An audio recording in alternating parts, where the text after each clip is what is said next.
Story of Saints. December 11th is the feast day of Saint Daniel the Stylite. Daniel was born in Syria in 409 to a Christian family. At the age of 12, he joined a monastery to his parents' delight.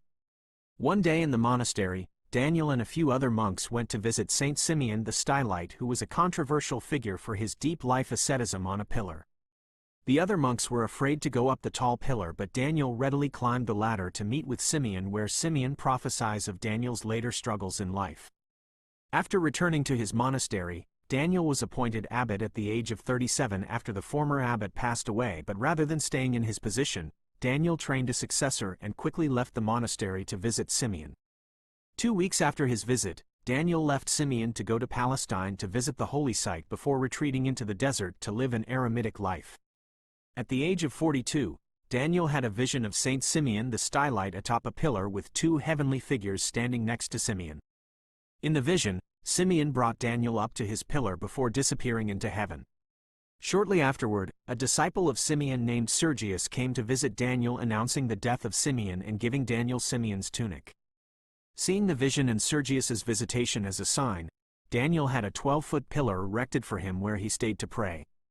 Sergius lived near the base of the pillar so that he could bring food up and waste down through a bucket and pulley system. People heard about Daniel living every hour of his life on the pillar, and so they came from all over the country to visit him. Miracles started occurring at the site of the pillar, and a wealthy landowner erected a second taller pillar after he was miraculously healed in gratitude for Daniel's prayer. Daniel moved to this taller pillar so that he could reach a greater level of seclusion. While he was atop his second pillar, people started calling for Daniel to be ordained a priest, but Daniel did not want to receive the honor. In spite of his resistance, Archbishop Gennadius performed the ordination from the foot of the pillar, and Daniel eventually consented to the bishop going up, and they received Holy Communion from one another. Around this time, the emperor also received miraculous healing at the site and had a third much taller pillar erected. Shortly after Daniel settled on the third pillar, a great storm passed over the land that shook the pillar and froze Daniel's body.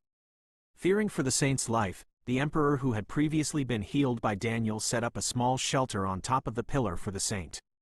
Daniel spent the remainder of his life praying on top of this third pillar until his death at the age of 84. Saint Daniel threw away everything he had to live a life atop a pillar and pray. Despite not doing a single thing beside from praying, God gave him food every day from devoted followers and even a shelter in the face of turbulent storms. Let us learn to put all of our trust in God, knowing that just like in the life of Daniel, if we spend time with God, He will give us all that we need.